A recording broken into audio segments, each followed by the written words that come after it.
No,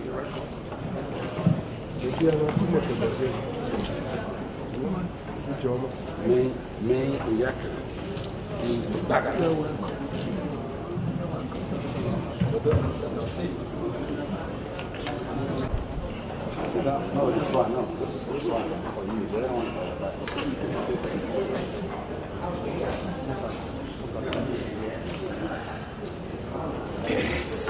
With profound respect, I respectfully welcome the presidential candidate of the Labour Party, His Excellency Peter Obi, and his entourage to the BAYELSA State Traditional Rulers Council Secretariat.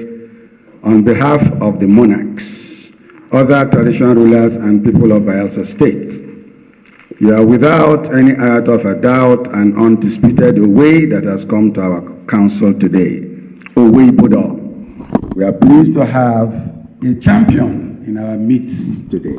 Your Excellency, you are well aware that BAYELSA State is where the first ever commercially viable oil well 1, was discovered at Utuabagi in 1956, from where the first cargo of 5,000 barrels of excellent crude was shipped to Europe in 1958. Shipping out of the liquid gold has continued since then, some by oil thieves and others by the government, with the proceeds used to transform everywhere else in Nigeria and abroad, but not here. We are left to live with pollution from gas flares and oil spillages for all these decades. It may shock you to know that 26 years after the creation of BAYELSA State, the federal government of Nigeria has not been able to channel our oil money to provide for its workers a functional federal government secretariat in Yenagoa, the state capital. Take up your phones and take what we are talking, what we are promising, so that you'll be able tomorrow, when we go into office and we're not doing it, be able to chase us out. Because this country can no longer go on the way it's going with empty promises or having people who are incompetent in office. What you read here, as you were reading it, I was telling the chairman, this is our country. I know you just talked about what is happening in BAYELSA. The story of BAYELSA is the story of Nigeria.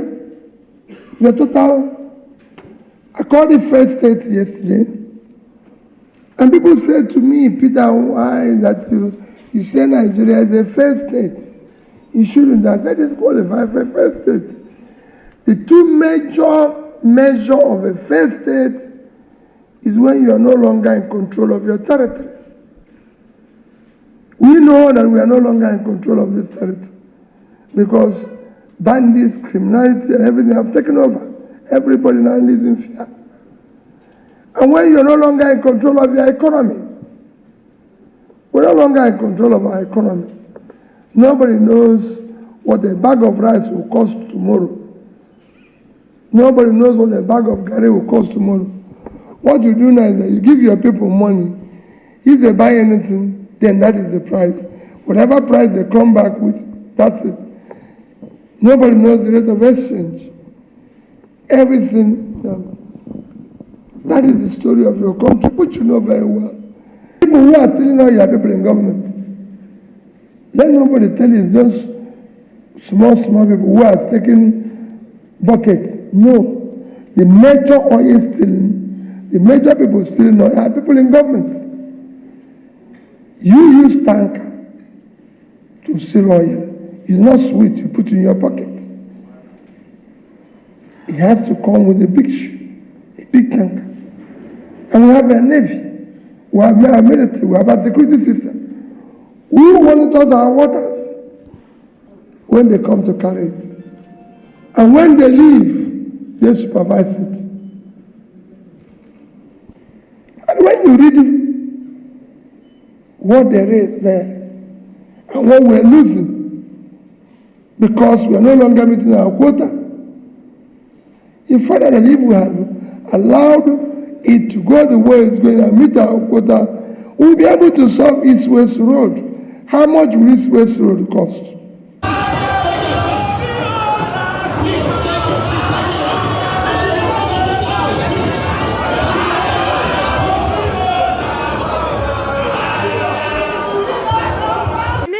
Silvanus Aibadenfa. I'm a student of Niger Delta University. I'm studying agricultural economics, extension, and rural development. So I want to ask, I have two questions in mind. The first one, okay, one question. I want to ask, sir, there are so many health challenges that students face, and I noticed that the government don't do anything about it. There are some health challenges that are too difficult for the family to take care of. Some, they have to do operations, surgery with millions of naira, and they end up losing their life because they are unable to raise this money. Sir, if you become president, because I want you to become the president, if you become the president, sir, what will you do? What are your plans for the students concerning their health sector? What we face. My dear sister talked about health. It is not just students, it's everybody. What differentiates a developing and a fair state is two things. Call it three, because it's all hangs on what you call HDI, which is Human Development Index, which number one is health. Number two, because when you talk about life expectancy, it's actually health. Number two is education. Number three is per capita, which is pulling people out of poverty. Two of you. So health investment is critical. Your country is not investing in health. You must invest in it. And I've said it, that I will not pay subsidy on fuel. I'll pay subsidy on health and education. Because that's how society will develop. That money we are wasting, people are stealing in subsidy. I'm going to take it from them. I put it in education. Put it in health. So it's very important. But rest assured that productivity would increase if people are healthy and educated. So we say we are going to move from consumption to production. That is the engine. Okay. Your Excellency, sit down. For 1 minute, your team. As a branch, it is pertinent that we draw your attention to the challenges confronted by Bayelsa State, as well as place our demands as recommendations for solving those challenges. Hoping that your presidency, hoping that you will win, will work towards meeting them for the benefit and development of Nigeria and Bayelsa State in particular, and Nigeria at large. The federal government will not know that by cleaning the water zone, by cleaning Bayelsa, putting money in infrastructure in Bayelsa, we can get more money out of them.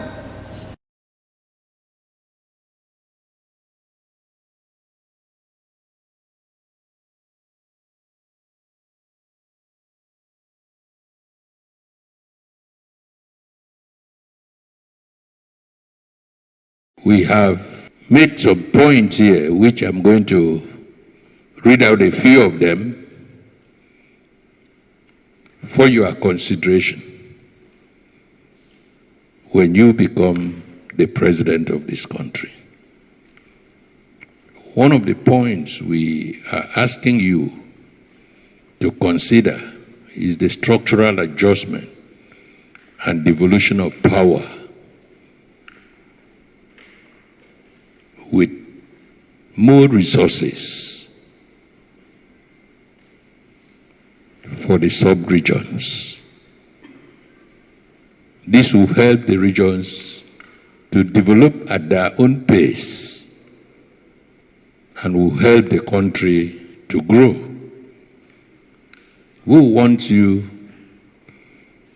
to look at the NDDC, the policies in NDDC, which was established to help the Niger Delta region and ensure that the policies are implemented to include a regional plan, master plan, which was made but has not been implemented. Let me assure you, I'm committed to everything you wrote here.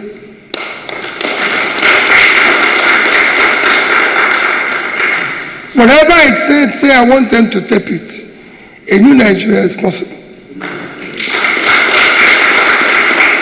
Next year's election should not be on tribe. No tribe buys bread cheaper. No tribe have uninterrupted electricity. No tribe has this. Go to the north. The 10 poorest states in the Nigeria, 9 is from the north. So it's not about leadership. They have been in leadership. More poor people live there. The highest number of school children in the world is in the north. So it has nothing to do with leadership. Nigeria have overtaken India in infant mortality. India is 1.4 billion. We can't do that. It's unaccepted.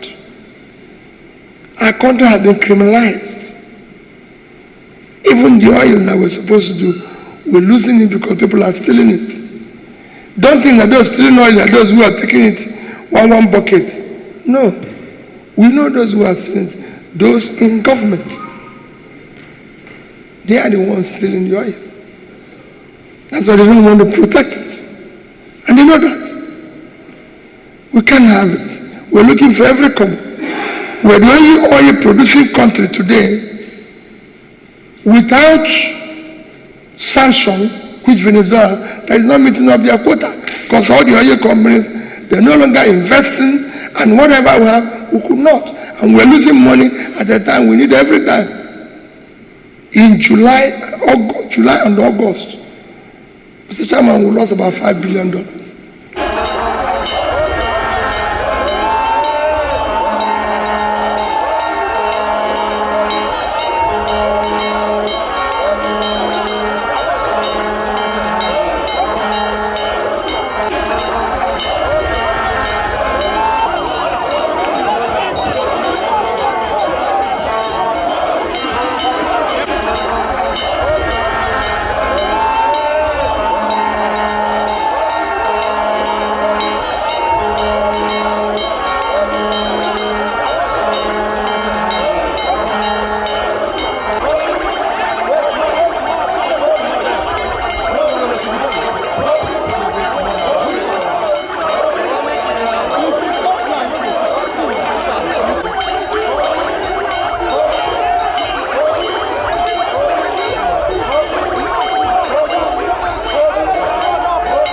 I want to assure you as the national chairman of the party that we do what is right.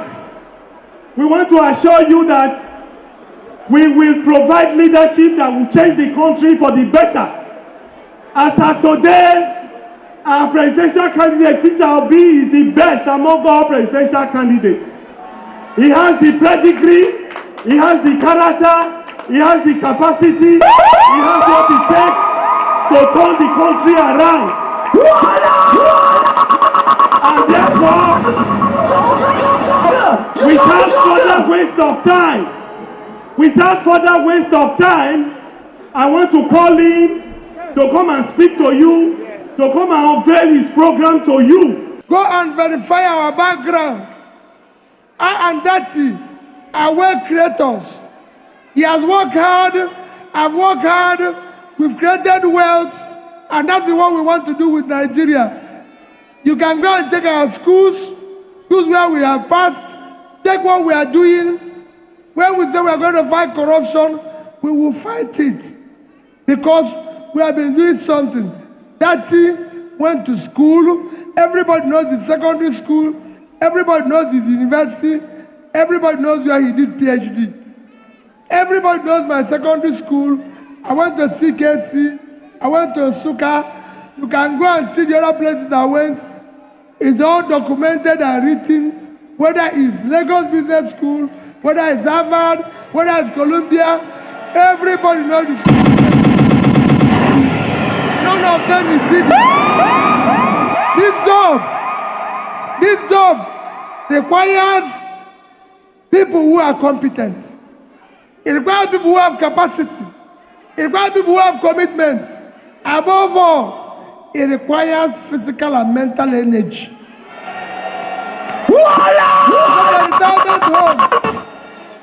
Me and Daddy, go and check our energy.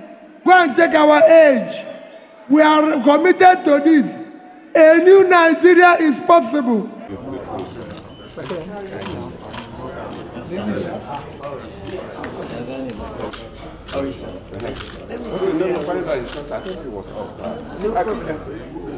So we have been able today to meet from the government to Treasury Rulers Council, the youth, CAN, PANDEF, rally, and we said it's time to come and say thank you to our father, thank you to our leader. Nobody today can talk about leadership in this country without reference to you. Nobody can talk today about the unity, the peace of this country without reference to you. All we've been preaching in all our campaigns that we want to secure and unite Nigeria. We want to ensure that Nigeria move back to where its per capita was a few years ago. And all this is the reference to you. So we're here. And I am here personally as your own junior brother to pay my loyalty and my respects. And I think people who are accompanying us will say today, and everybody will say today, that our trip to BAYELSA was very fruitful. And we're going back happy. Seeing the king, I'm sure you must have endorsed your own. So thank you and God bless you.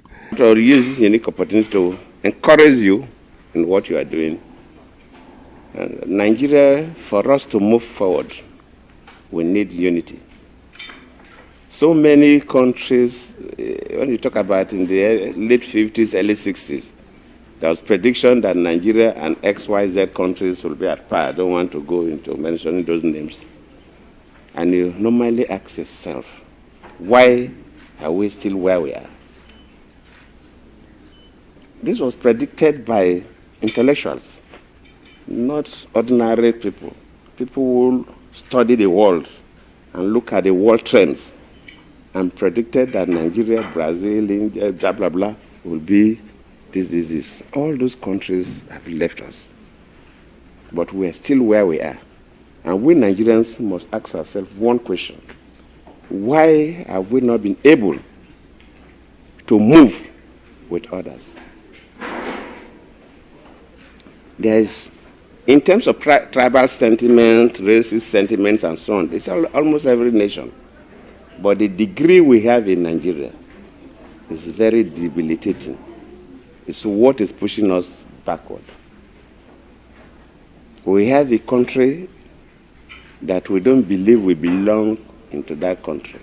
Most of our leaders will say Nigeria is not a nation. We have different nationalities. It's a geographical expression, all kinds of terms.